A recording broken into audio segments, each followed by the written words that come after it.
대표적인 수출 효자 품목인 화장품이 높은 중국 의존도에서 벗어나 수출 다변화에 나섭니다.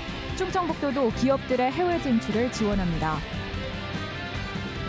직원들에게 욕설과 막말을 했다는 의혹을 받는 경찰서장이 경찰청 감찰 대상에 올랐습니다.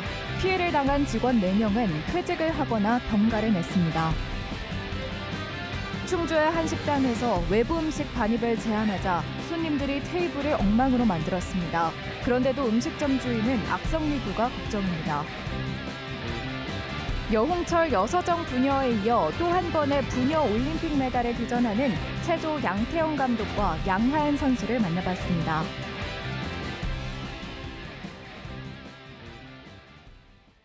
네, 시청자 여러분 안녕하십니까? 계속해서 MBC 뉴스투데이 충북입니다. 전국 2위 규모의 충북 화장품 산업은 반도체와 함께 충북의 수출을 견인하고 있습니다. 오송 화장품 뷰티 산업 엑스포도 올해로 11번째를 맞이하고 있지요. 그간 중국 의존도가 너무 높다는 문제가 있었는데 최근 K뷰티에 관심을 보이는 나라가 늘면서 해당국 전문가를 통해 공략법을 찾는 시도가 이어지고 있습니다. 자세한 내용 전효정 기자가 보도합니다. 오송을 중심으로 226개의 화장품 관련 기업이 있는 충북은 지난해 국내 화장품 생산액의 29.5%를 차지했습니다. 수출 실적도 2조 3천억 원에 육박해 전체의 19.9%를 기록했습니다. 이런 실적에도 충북이 고민하는 건 높은 중국 수출 의존도 때문입니다. 지난해에만 약 39%를 기록하는 등 충북의 화장품 수출액 1위 국가는 2년 연속 중국이 차지하고 있습니다. 중국이 원료 관리와 인허가 절차를 강화하는 추세여서 전국적으로 중국 의존도를 줄이고 있지만 충북의 중국 비중은 오히려 늘었습니다. 중국의 어떤 정책적 변화가 있는 상황이고 그 준비를 해가기 위해서 기업들도 그 관련된 인허가라든지 평가 이런 자료를 준비하기 위해서 그러면서 또 새로운 시장에 대해서는 또 개척이 필요한 상황이거든요. 다행인 건 최근 미국과 유럽으로의 수출이 늘고 있다는 것. 미국 수출액이 1년 새 2배 넘게 늘었고 영국도 전년 대비 98.5%, 특히 네덜란드는 1000% 이상 증가했습니다. 충청북도는 이렇게 한국 화장품에 대한 관심이 커진 나라의 전문가들을 아예 충북으로 초청했습니다. 이들에게 직접 공략법을 듣기로 한 겁니다. 새로운 수출 판로로 급부상한 네덜란드 전문가는 기능성과 성분을 한국 화장품의 강점으로 꼽고 한방 제품 등 다양한 아이디어를 선보여야 한다고 조언했습니다. 또 다양한 인종이 쓸 수 있는 제품을 개발할 것을 제안했습니다. Not only as something for the youth. Korean culture isn't only for the youth, but something that can grow with you as you get older. 중국 인허가 전문가도 중국 시장은 철저한 준비와 맞춤형 제품 생산으로 극복할 수 있다고 해법을 제시했습니다. 제품을 만드실 때부터 나는 이 제품이 중국 시장에 수출하기 위한 제품인지 아니면 그냥 나는 국내에서만 팔 제품인지를 명확하게 구분을 하고 충청북도는 이들이 내놓은 해법을 바탕으로 기업들이 해외 바이어들을 쉽게 만날 수 있도록 박람회와 수출 상담회 등을 마련할 예정. 또 내년에 오송에 들어설 K뷰티 아카데미를 활용해 수출 플랫폼을 구축할 계획입니다. MBC 뉴스 전유정입니다. 김영환 충북지사가 KTX 오송역 선로 아래 공간을 문화예술 공간으로 조성해 줄 것을 정부에 건의했습니다. 충청북도는 김영환 지사가 어제 문화체육관광부 장관을 만난 자리에서 오송역의 휴게 공간과 국가 홍보 공간이 부족하다며 국가가 460억 원을 들여 K 문화예술 공간으로 만들어줄 것을 요청했다고 밝혔습니다. 충청북도는 오송역 선화부지 일부를 빌려 37억 원의 예산으로 도정 홍보관을 짓고 있고 일부 시민사회단체는 예산 낭비라며 비난하고 있습니다. 청주 용화사가 정부 예산 9억 원을 지원받아 3년 전 완공한 템플스테이 건물 지하에 스크린 골프장을 설치했다 논란이 되자 철거했습니다. 문화체육관광부는 지난달 초 건물 지하에 스크린 골프장과 탁구장을 설치했다는 제보를 받고 현장 조사한 결과 사실로 확인됐다고 밝혔습니다. 문체부 관계자는 준공감사 당시에는 없던 시설이라며 템플스테이 목적과 맞지 않아 해당 시설을 철거할 것을 요청했다고 밝혔습니다. 청주의 한 경찰서장이 직원들에게 욕설과 막말을 했다는 의혹으로 경찰청 감찰 대상에 올랐습니다. 올 2월 경찰서장 부임 이후 8개월 동안 막말을 못 견딘 직원 4명이 퇴직을 하거나 병가를 내며 직장을 떠난 것으로 전해졌는데요. 해당 서장은 욕설과 막말은 한 적이 없다고 반박했습니다. 김은초 기자가 보도합니다. 지난달 충북소방본부에 격려 방문한 국무총리를 경호하던 청주 청원경찰서 차량 블랙박스 영상입니다. 경찰서장이 차량 밖에 있는 직원을 불러오라고 지시합니다. 경호 담당 직원들이 김영환 충북지사가 국무총리를 만나는 일정을 미리 파악하지 못했다면서 아무 생각 없이 일을 한다고 꾸짖습니다.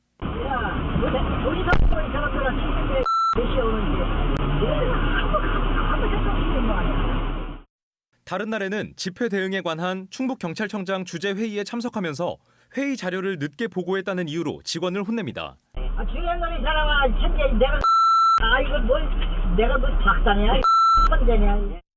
직원은 이날 거리 행진 집회에서 대응이 미숙했다는 이유로 또 질책을 받았고 이 과정에서 욕설과 막말을 들었다고 했습니다. 에이, 네가 그렇지, 찌찌찌찌 하면서 에이, 나와 그러면서 제 가슴을 밀쳤고요. 제 옆에 같은 젊은 직원들이 있었기 때문에 굉장히 모멸감을 느꼈고.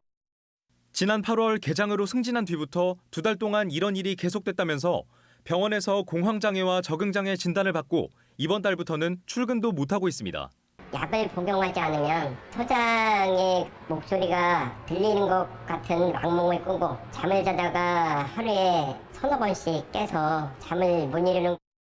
이 밖에 전임 경비작전계장도 6개월 만에 공로 연수에 들어갔고 범죄예방대응과 직원 2명은 퇴직했는데 모두 해당 서장의 막말 때문이라는 주장이 나왔습니다. 올해 상반기에 이런 소문이 돌면서 감찰이 시작됐지만 피해자로 지목된 사람들이 진술에 나서지 않으면서 해당 서장은 당시 구두 경고만 받았습니다. 하지만 이번에는 피해자가 나서 서장을 징계해달라고 진정서를 냈고 경찰청은 다시 감찰에 착수했습니다. 이에 대해 해당 경찰서장은 후배 직원들에게 업무와 관련해서 가르쳐주려고 했을 뿐 욕설과 막말을 한 사실은 추호도 없다고 반박했습니다. MBC 뉴스 김우초입니다. 자영업을 할 때 혹여 두렵고 힘든 점은 이른바 갑질을 부리는 진상 손님 문제입니다. 충주의 한 음식점에서도 외부 음식 반입이 안 된다고 하자 테이블을 엉망으로 만들어 놓고 간 손님들의 모습이 공개되면서 공분을 사고 있습니다. 허지희 기자가 전해드립니다. 지난 12일 밤 10시쯤 충주의 한 술집. 손님 4명이 자리한 곳에 업주가 다가갑니다. 손님들이 외부에서 사온 음식을 먹자 외부 음식 반입이 안 된다며 양해를 구한 겁니다. 이러기를 2차례 더. 손님들은 기분 나쁘고 입맛이 떨어졌다며 업주를 자리로 불러 계산을 해올 것을 요구하더니 테이블 사진을 찍고 포장했던 음식을 쏟아 테이블을 엉망으로 만들었습니다. 나 리뷰 남길 거고 다른 커뮤니티에 글 올릴 거다 이렇게 이야기를 하시더라고요. 아이들 장난치고 이러듯이 너무 기분 좋게 신나서 먹는 거예요. 손님들이 시킨 메뉴는 노가리와 콘치즈, 생맥주 4잔. 여기에 안주가 될 만한 피자류의 빵을 사온 것으로 보입니다. 영업 초기에 외부 음식을 허용했지만 버리고 가는 사례가 많자 입구에 제한 안내문까지 붙여놨지만 소용없었습니다. 빵 조가리는 뭐 분일한다고 이렇게 오해하시는데 전혀 그렇진 않아요. 근데 뒷정리를 잘해주면 괜찮은데 음식도 남기고 바닥에 또 다 흘리시고. 하지만 외부 음식 반입 요구는 지속되는 데다 악성 리뷰와 혹시 모를 사고에 불안하기만 합니다. 이게 외부 음식 먹고 혹시나 탈이 났을 경우 그것까지 제가 책임을 져야 되니까. 형법상 허위 사실에 기반한 악성 리뷰는 업무방해죄로 처벌받을 수 있습니다. 벌점 테러를 실제로 자행한다던가 그래서 악성 리뷰를 단다고 하면 다른 사람들이 그 업소를 방문하는 데 있어서 영업의 내용에 대해서 방해를 한다는 개념에 포함되기 때문에. 한편 지난 4월 충주의 또 다른 빵집에서는 술에 취한 여성들이 욕설을 하며 대화를 하다 이를 제지하는 빵집 주인에게 시비를 걸어 경찰이 출동하는 소동이 벌어지기도 했습니다. MBC 뉴스 허지희입니다. 태풍과 집중호우로 수위가 급상승되면 자동으로 출입을 차단하는 시설이 청주 무심천과 미호천 일대 세월교와 하천 진입로에 설치됩니다. 청주시는 안전띠를 설치해 통제하는 현재 방식에는 한계가 있다고 보고 하천 수위 감지 센서를 통한 자동 차단 시설을 도입하기로 했습니다. 청주시는 올해 4곳에 이를 시범 설치하고 내년에는 국비 등 예산을 확보해 시설 설치를 확대할 계획입니다. 청주시가 재난이 발생했을 때 현장 상황을 실시간으로 공유할 수 있는 영상 서비스를 이달 중 시범적으로 도입합니다. 영상 서비스는 재난 현장에 출동한 직원이나 주변 시민이 촬영한 영상을 상황실과 관련 부서에 실시간으로 전달해 정확한 상황 판단과 신속한 대응을 지원하는 시스템입니다. 청주시는 재난대응과를 중심으로 시범 운영한 뒤 내년부터 4개 구청의 건설과와 당직실로 확대 운영할 계획입니다.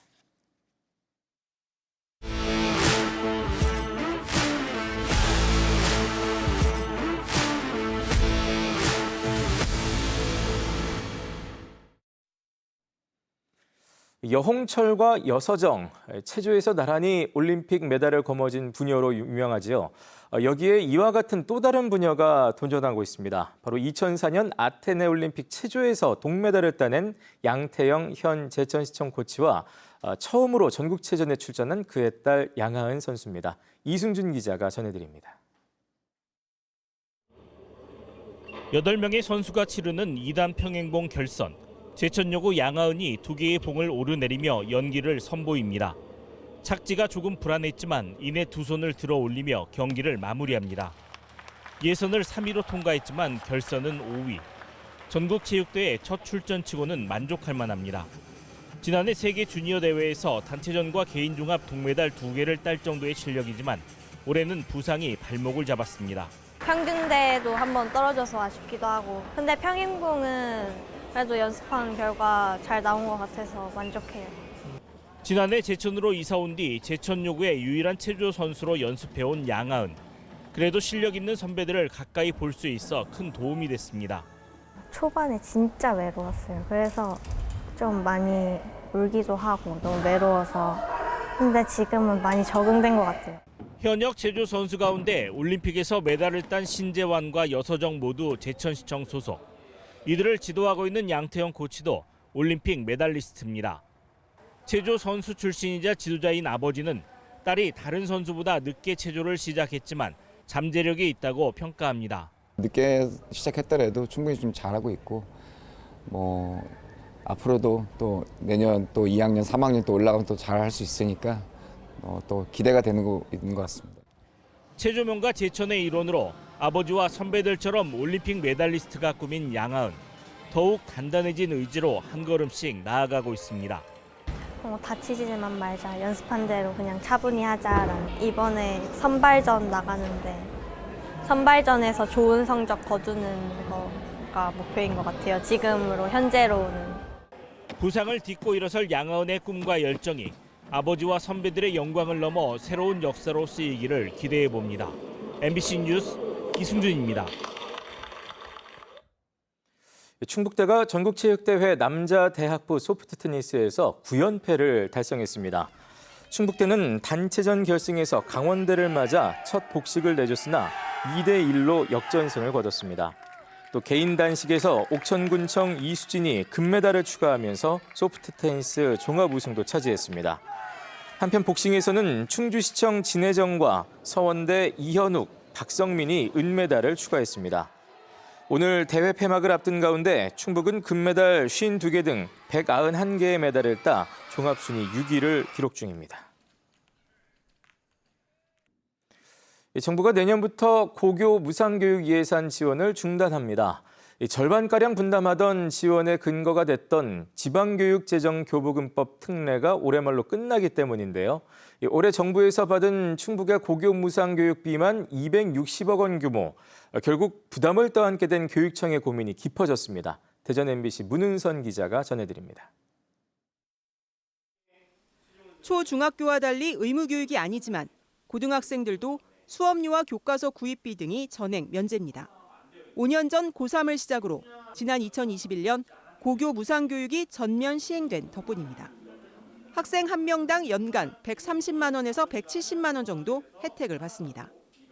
그런데 교육부가 지난주 시도교육청에 내년엔 고교 무상교육 지원 예산을 반영하지 않는다고 통보했습니다. 지원 근거가 된 지방교육재정교부금법 특례가 올해 말로 끝나기 때문입니다. 그동안 정부와 시도교육청이 45% 안팎씩, 나머지는 자치단체가 분담해왔습니다. 일단 시도교육청은 고교 무상교육은 유지한다는 입장인데 문제는 돈입니다. 올해 대전은 정부로부터 334억 원, 세종 88억, 충남은 321억 원을 고교 무상교육비로 받았습니다. 결국 다른 교육 사업을 축소하거나 폐지하는 방안을 고심 중입니다. 세수 결손의 기금 등을 활용하여 운영하고 있는데 추가로 고교 무상교육까지 부담하게 되면 지방교육 재정에 위기가 초래될 것이라고 생각됩니다. 초중등교육법에 고교 무상교육을 명시해 학부모에게 수업료 등을 다시 받을 수는 없습니다. 무상급식이나 교복비 지원 등은 지자체와의 협력 사업으로 진행하기 때문에 이번 특례에 영향을 받지 않습니다. 현재 국회에는 고교 무상교육 특례 연장과 기한을 아예 삭제한 3개의 개정안이 제출돼 있습니다. MBC 뉴스 문은선입니다. 청주 지역의 학원비가 다음 달부터 인상됩니다. 청주교육지원청은 물가 상승과 최저임금 등을 고려해 학원이나 개인과외 등의 교습비를 종전보다 평균 10.5% 인상한다고 밝혔습니다. 이는 인구 60만 명 이상 전국 교습비 평균 인상률 25%, 또 인구 80만에서 100만 명 이하 인상률 14.3%보다 낮은 수준입니다. 청주 지역 학원비가 인상된 것은 지난 2020년 9월 이후 4년 만입니다.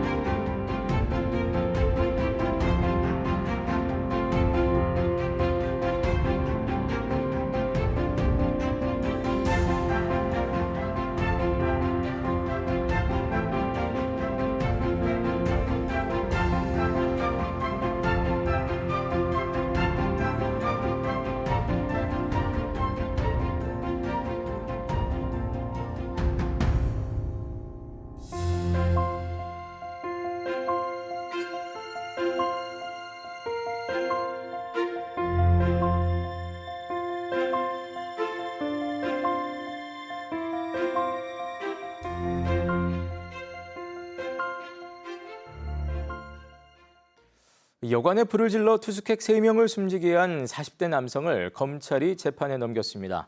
청주지검은 지난달 청주시 남주동의 한 여관에서 숙박비를 내지 못해 쫓겨나자 여관에 불을 질러 투숙객 3명을 숨지게 한 48살 남성을 현주 건조물 방화치사 혐의로 구속 기소했습니다. 검찰은 사건의 피해 정도가 큰 점을 고려해 피고인을 구속했으며 피해자 유족들에게 유족 구조금을 지급할 예정이라고 밝혔습니다.